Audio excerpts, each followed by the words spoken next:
at the Game Awards recently, CD Projekt Red continued their long-time trend of unveiling games long before they're ever going to come out. They did this with Cyberpunk. It was announced something like 6 or 7 years before it was ever released. And now they're somewhat doing it with The Witcher 4 as well. I don't think it'll take 7 years, but we're looking 4 or maybe 5 years until it actually comes out. And despite that, they've just released a cinematic trailer. No gameplay as you'd expect, but a 6-minute trailer. I actually had to do a double take. I didn't realize it was 6 minutes when I saw the Game Awards stuff. But it was 6 minutes, and it basically told us not all that much, except for the fact that Ciri is almost certainly going to be the main character. We pretty much knew for sure that Geralt wasn't going to be continuing. It was the end of his story, the end of his trilogy. It's probably meant to be the end of the series, but then The Witcher 3 was a mammoth success, kind of like CD Projekt Red's version of Larian's Baldur's Gate 3, where it was huge, it put them on the map, and totally changed things. They were basically just a niche little RPG studio, and now they're one of the biggest studios, basically, out there, rising above the old titans like Bethesda, BioWare, who are now seen as a little bit embarrassing. Now there's a new era from Software, CD Projekt Red, Larian, and so on. So because The Witcher 3 did so well, I think they felt they had to continue. In fact, if The Witcher 3 wasn't such a big success, we may have actually just gotten a whole trilogy of Cyberpunk games in a row. That might have been their new thing. They would have moved on from The Witcher. So it was always coming. There were some rumors we might have not gotten Ciri as the main character. I did see some murmurings that maybe we would have made our own character.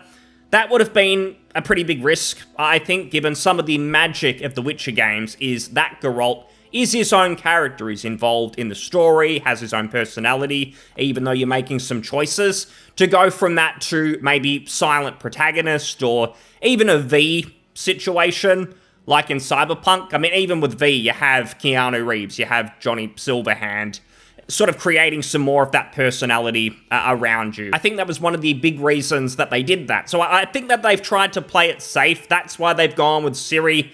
Continue the series, someone you know from The Witcher 3, which, 60 million copies sold? Maybe that's an exaggeration, but Witcher 3 did so well that continuing with a character from that game kind of makes sense, and maybe Geralt will pop up in a bit of a cameo, maybe you'll do a quest together or something like that. I'm sure he's going to make an appearance, they won't be able to resist. But the reactions to The Witcher 4 so far, I think mostly in the mainstream they've been popular. There has been some controversy though, and I want to just talk about that first, because I've got to be honest, I watched the Witcher 4 trailer, just watched it through, didn't really get any outside opinions before seeing it. Saw Ciri in the trailer looking a bit more cinematic, I guess, as the name of the trailer suggests, and if I'm gonna be honest, I didn't really see anything that wrong. I've seen the controversy after suggesting they've changed how she looks and everything like that, but honestly, I don't see a problem here. She doesn't really look that much different from what I remember in The Witcher 3, and to be fair, I haven't played that game in years. But there was a controversy, and there's been a lot of talk about how they've maybe uglified her, they've made her look too old, and they've changed things and so on. I don't think people are saying that because they really care that she's aged or something. It's more about, is this an agenda at play? There are occasionally some words that went out about how the CD Projekt Red CEO, for instance, was all in on DEI. There was stuff on their website and so on. So I think that is where the concern comes from, and totally get it. After this last year, the Veilguard and everything else, the recent Avowed stuff, people are concerned, and they've maybe got their guard up a little bit, which I do get, but I do think maybe with The Witcher 4, this is a throwing the baby out with the bathwater situation. I think there's always going to be looking for the next controversy. Obviously, the Veilguard, and I've taken part in this, so I understand it all too well. The Veilguard, there was so much to laugh at, so much to point at. Like, every day, there was something new to make fun of, and it's enjoyable, especially when you're killing the Dragon Age franchise, BioWare are destroying it. At least there's some comedy to get out of it. That's basically the only silver lining. It was the same with Starfield. Bloodlines 2, there's always a little bit of material, something new's happened, the devs, or Paradox, the publisher, have fallen on their faces, it's always fun, but I do think it's important to pick your battles with this. That's why, for instance, I've always tried to be careful with Avowed, at least until recently, because I had concerns with the game. There was some red flags to suggest, even before the art director did his massive self-own, there were a lot of problems that you could see. It just didn't look that good. The combat, it was average, but it also seemed like Obsidian's strengths weren't really there either. Their writing, quests, and so on, it all just seemed a bit half-baked. I kind of went back and forth. Will it be actually terrible, Obsidian's worst game, or will it be okay? I even thought that their most recent gameplay stuff was looking a bit better. And then they just completely dropped the ball, and we saw that their staff are mostly crazy, which didn't help them. But I do think it's important to pick the right battles, because if you're going to criticize the DEI stuff and all that, you don't want to get to a point where you're just shouting at everything, and then nothing that you're criticizing has any credibility, because you're just getting angry no matter what's happening on screen. There's a woman on screen, this is awful, let's complain and get out the pitchforks. If you do that, you start to lose the just average gamers, just sort of regular people who aren't thinking about this stuff all that much, but they just want to play what's cool, what's interesting, what's popular. They don't want to be caught playing something like the Veilguard, which is embarrassing.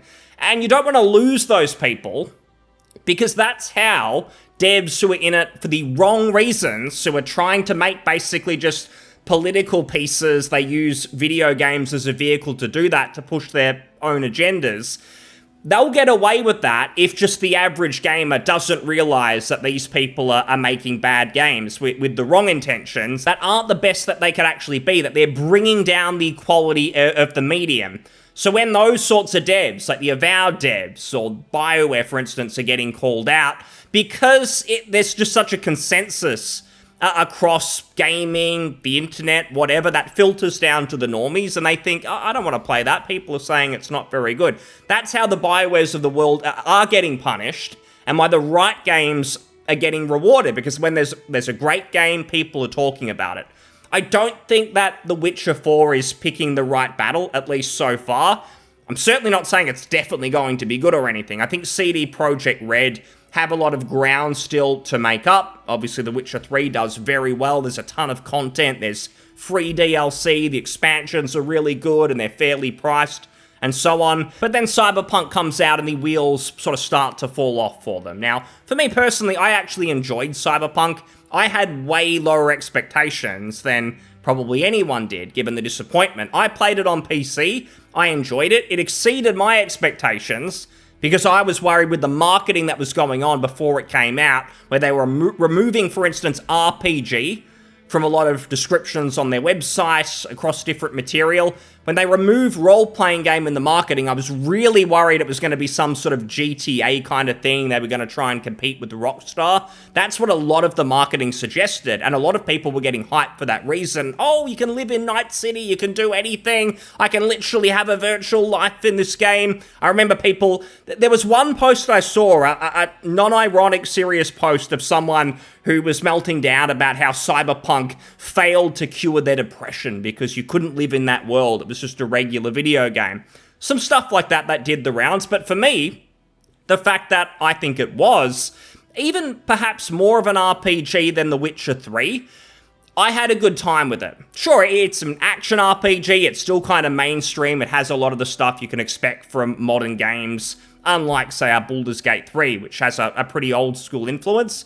But for what it was, kind of a Deus Ex-y open world game, that was good for me, even with the glitches, some of the clunkiness around the original release. They obviously spent a lot of time fixing it, tried to fix their reputation, that was once the gold standard and then dropped a bit.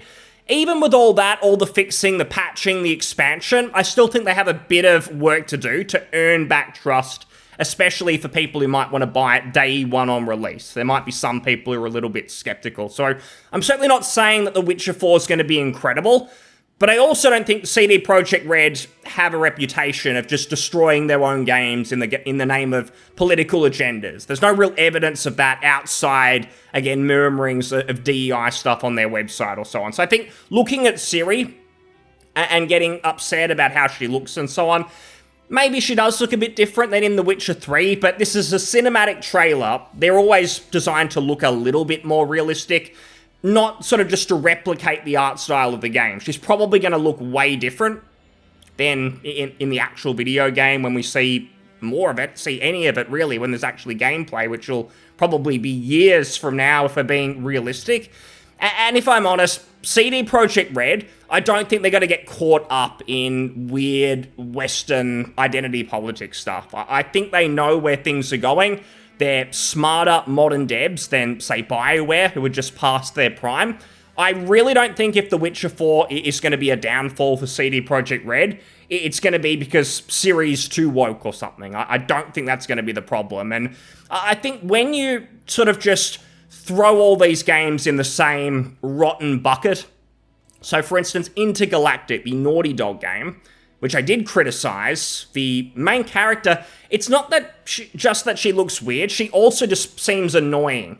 Doesn't seem like a good character that you're going to want to play as, and relatability, whether it's a guy or a girl, just, I don't think anyone can relate to this person except for weirdos, because this is just an Own the Chuds character where it's obvious the devs are kind of malicious. They don't like the majority of their customers, regular gamers. They're annoyed by them. They're frustrated, and they probably got their own internal problems to work through. But it's certainly not a good thing, in my opinion, to see Intergalactic and The Witcher 4 bundled together as being bad in the same way. Because, come on, there's a very striking difference here. I think we can see it. You could still be concerned about The Witcher 4, but maybe just, again, picking the battles. I don't think this is going to be the next Veilguard or even the next Avowed or something. I think there's some potential. We won't see any of it for years anyway. But just some details on The Witcher 4 itself. So there's been some interviews and little tidbits that have been thrown around.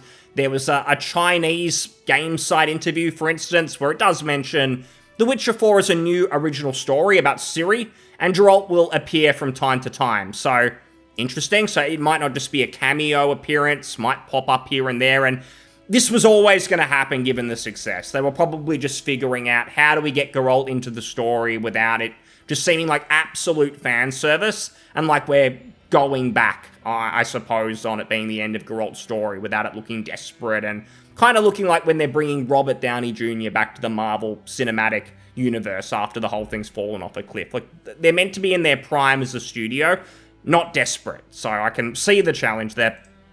The story takes place a few years after The Witcher 3, still on the same continent, but the world will be further expanded. Be interesting to see what they do there. I would expect it to still be open world, even if I think that The Witcher 3 open world wasn't the biggest strength of the game by any means. I mean, the best things about it were really those story moments, those quests with twists and turns here and there. The open world was pretty generic for the most part. The question marks on the map, just same old, same old. I mean, Ubisoft copied that structure, probably because it was easy to design and it would make people nostalgic or remember The Witcher 3, but not really super interesting stuff, kind of lazy some of the time in The Witcher 3 when it's just, you go to a question mark and it's yet another monster pit, whatever they were, those holes in the ground with the monsters, that sort of stuff. No one really cared that much about it. It was the meat of the game that people loved. So they could definitely make some improvements with the open world. I think the main thing is just having those interesting side quests scattered around, ensuring that the story is gripping. I think they can go for more of a quality over quantity approach as well. The Witcher 3, it does kind of drag on. I mean, I was always still interested in pushing on and playing, but they don't need it to be 50, 60-hour main story or something like that, getting up above 100 hours if you do everything. Not necessary. I don't think they could bring it down like maybe the better older BioWare games, 30, 40 hours, but there's lots to do, and every bit of the world has something in it that's worthwhile. That might be good, instead of just having Scalage, or whatever it's called. That started to drag on maybe just a little bit. Good music. I remember really liking the music, but doesn't have to go on forever. Let's not take 5 years to make this game. Get it out. Let's get some regular content. That is good. As a Source Warlock, Ciri will have new spells and combat mechanisms. The Witcher 3 combat was nothing to write home about, so if they can make improvements there to the gameplay, can only be a good thing. Even not just the combat, but like the investigations, they got a little bit repetitive in the gameplay department, so it would be good if they can mix things up a little bit. I still like the idea of those investigations, so maybe take some inspiration from some point-and-click adventure games, maybe. The Arkham series was okay for some of that stuff. Just little differences to mix it up, so it's not the same thing. Follow the scent or whatever, and you're just following a line on the map. All of that sort of stuff. It's good to mix it up. What is shown in the trailer is all pre-rendered by the game engine, and the materials are from the actual game machine. So that can mean that I'm wrong about Ciri looking different in the actual game. Maybe she will look somewhat like this. I really don't think it matters. I don't think she looks that much worse or whatever than The Witcher 3. As long as there's not blatant agenda pushing, which I doubt, I don't think it's the biggest deal. There will be Chinese dubbing when the game is released. I don't think anyone watching this cares too much about that. Players will experience the trial of Greengrass in the game where Ciri becomes a Witcher. Now, I have seen that maybe they're breaking the law or something by making Ciri a girl, a Witcher, and that's not part of it. Not something I've thought too much about. I don't really know much about the Witcher books or all that stuff. I didn't even watch the show. I just had that feeling that, do I want to get invested in this when it's on Netflix and it'll probably go downhill? Good decision, because things didn't go so well, it seems. So, never got invested in the TV show either. And because of that, I just don't really care if this is breaking the law or not, because I just don't think it's being done for a malicious reason, for a DEI-related reason. I really just think, in CD Projekt Red's case, Ciri was in The Witcher 3, which was a mammoth success, and they just want to continue with the character from that game, where it sort of makes sense. They don't have to introduce someone brand new. I think they'll have some work to do, though, because Ciri's just, she's not going to be beloved like Geralt immediately. You're going to have to do some work on the personality and ensure she stands on her own 2 feet as an interesting character. Just because she was in The Witcher 3 doesn't mean it's going to be great. And given the success of The Witcher 3 with Geralt, just the fact that it's a new character that they're going to have to market, it's going to be a bit different. That will take some doing, I think, to recapture the same magic, the same success as their previous game. And it's the same challenge that Larian will have with the follow-up to Baldur's Gate 3. They're not making Baldur's Gate 4, they're going to do something else. So to sort of live up to the hype, the expectation, it's not going to be easy. You don't want to get into Bethesda's situation with Starfield, where you totally let everyone down and it's much lower than expectations. So something they'll have to think about, probably why this game is going to take a while. The Witcher emblem in the first trailer is the Link Skull. Someone with more knowledge of the lore will have to tell me what that means. I don't really care. But what I do care about is Gwent is confirmed. I thought Gwent was really fun. I've enjoyed a lot of these card games, little mini games like this in various games, like Final Fantasy VIII, for instance. The card game is pretty cool. Final Fantasy IX has a less good one, in my opinion, but these card games are good, and Gwent was very strong, I feel. It was a fun game, playing the tournament in the Blood and Wine DLC. That stuff was really cool. Didn't really get into the standalone game. I just never got round to it. Maybe one day. But having it in the game where it can be a change of pace from doing your RPG stuff, your quests, exploring the world, just playing a genuinely well-designed card game, mini game that they've actually put effort into. It's not just an afterthought. It's good. I'm glad it's coming back. And mentions here, it will be returning. Hardcore fans will not be disappointed. The lead devs talk about how they love Gwent just as much as us, and Gwent will be returning. Geralt is confirmed to be in Tucson, I think it is, something like that, one of the towns or continents in the game, and will be a part of the game as well. Geralt will be a part of the game, and someone theorizes Geralt is the Gwent final boss. Is it confirmed? Will he show up? I saw someone say, like, the character from Pokemon Gold and Silver. Red, the character from the original Pokemons. Will he be, like, the final boss and come and face you? The Gwent champion, Geralt. You have to face off and beat him in a card game. Will it happen? Maybe, but realistically, we're not going to find out until 2028, 2029 anyway, because this game, it's years away. This is the CD Projekt Red marketing strategy. Announce it 5 years in advance, get everyone talking, then the hype, it only rises, expectations are massively high, and there's basically zero chance that CD Projekt Red can actually reach them. I just hope it's a decent game. It's a solid RPG. Ciri, they make her at least a decent character on her own 2 feet, who's not just living in the shadow of Geralt. Because the series, if it's going to continue, needs that. She can't be boring and everyone just asks for Geralt again. It's not going to do too well if that's the case. But look forward to talking about it in 4 years' time, and we'll speak about it then. Thanks for listening. I'll see you on the next one. Cheers. Bye.